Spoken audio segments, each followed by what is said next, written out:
Starting from the 5th generation, the Honda CR-V has a grille shutter mechanism. This is the unit that prevents airflow to radiator when it's not needed, for example when the engine is cold.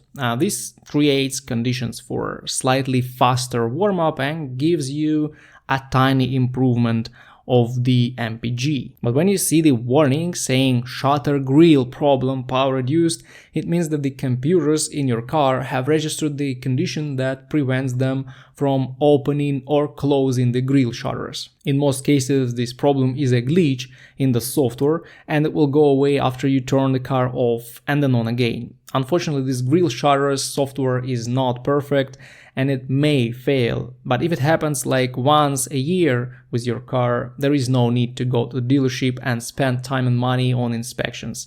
But sometimes you will see this message more often. In this case, there are 3 possible issues. First of all, you may want to check the shutter system and find a piece of road debris or a small rock that is stuck there and prevents the shutter from operating properly. Just removing this rock will let the system work and the message should be gone after several driving cycles. Secondly, the problem is pretty often with wiring and connectors, especially if your car has been in minor accidents involving the front end part of the vehicle. In this case, you should inspect the connections and also track down the wires in that grille shutter. It's not that easy to locate and track down those wires, but it's also not impossible. And thirdly, there is a dedicated fuse for this grille shutter system and potentially it can be the culprit of your problems.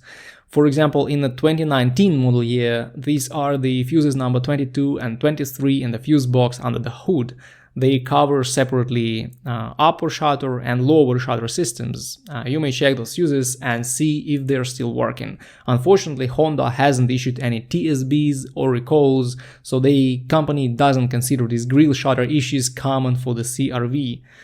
That's why dealers will spend pretty much time inspecting the problem, and unless your car is still under warranty, this may be a heavy bill for inspection and repairs. So probably a good independent mechanic will be a better choice in this case.